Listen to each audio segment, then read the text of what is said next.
ಶತ್ರುವಿನಿಂದ ಯಾವುದಾದ್ರೂ ಒಂದು ರೀತಿಯಲ್ಲಿ ಸಮಸ್ಯೆ ಆಗ್ತದೆ.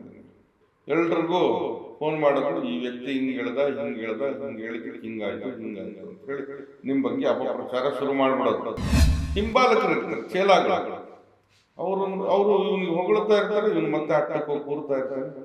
ಇವು ಕೆಲವೊಮ್ಮೆ ಆ ಚೇಲಾಗಳ ಕೈಯಿಂದ ನಿಮ್ಮ ಮೇಲೆ ಏನಾದರೂ ಒಂದು ರೀತಿಯಲ್ಲಿ ಮಸಲತ್ತು ಮಾಡೋದು.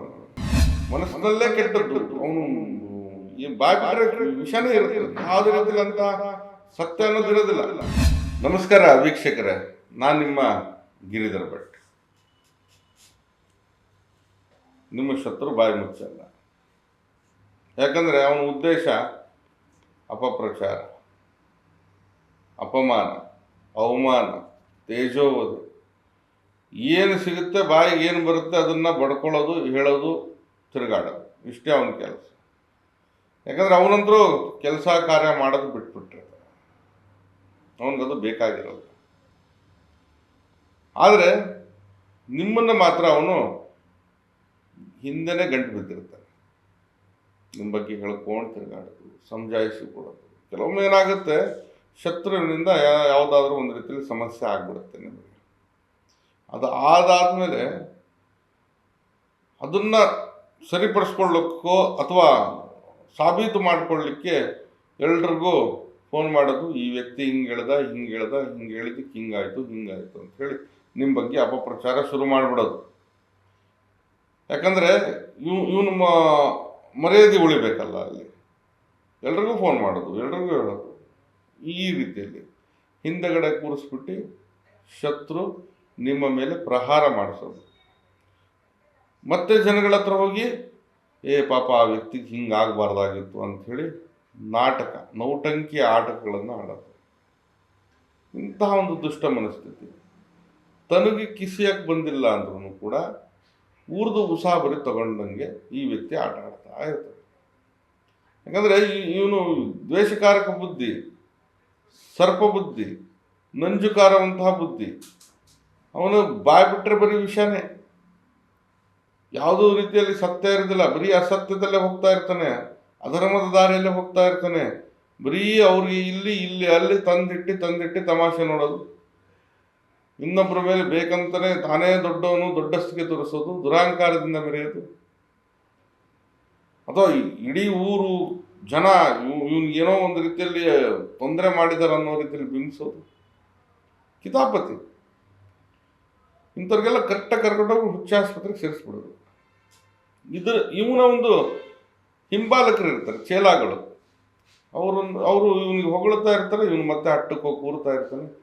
ಇವು ಕೆಲವೊಮ್ಮೆ ಆ ಚೇಲಾಗಳ ಕೈಯಿಂದ ನಿಮ್ಮ ಮೇಲೆ ಏನಾದರೂ ಒಂದು ರೀತಿಯಲ್ಲಿ ಮಸಲತ್ತು ಮಾಡೋದು. ಸಪೋಸ್ ನೀವೆಲ್ಲ ಒಂದು ಕೆಲಸ ಮಾಡ್ತಾ ಇರ್ತೀರ, ಅಲ್ಲಿ ಹೋಗ್ಬಿಟ್ಟು ನಿಮ್ಮ ಬಗ್ಗೆ ಇಲ್ದಿರೋದು ಹೇಳೋದು.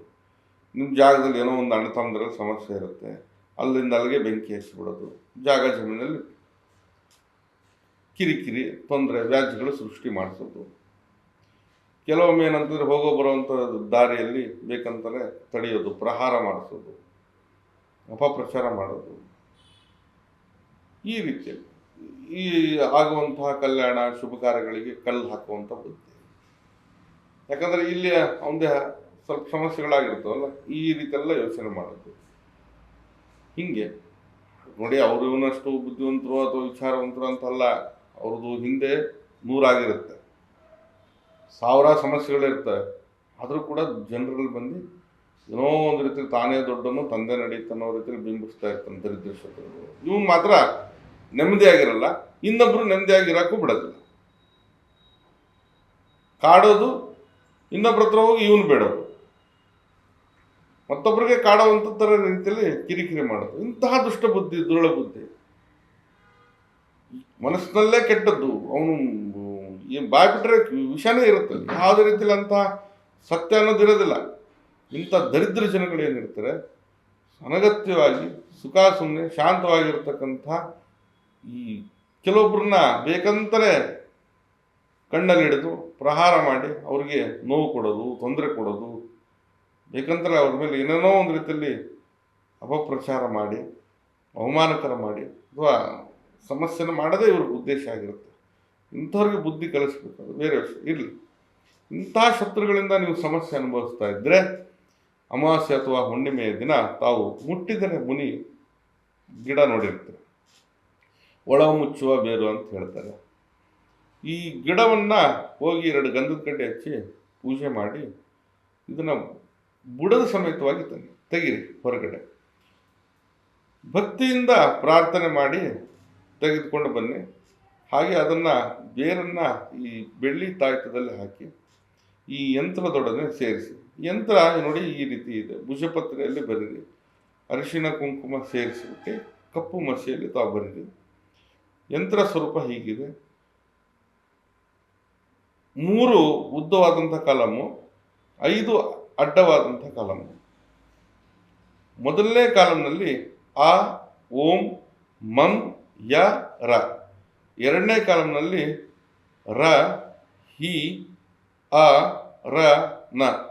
ಮೂರನೇ ಕಾಲಂನಲ್ಲಿ ಕ್ಷ, ರಂ, ಸ, ತ, ಜ. ಇಷ್ಟೇ.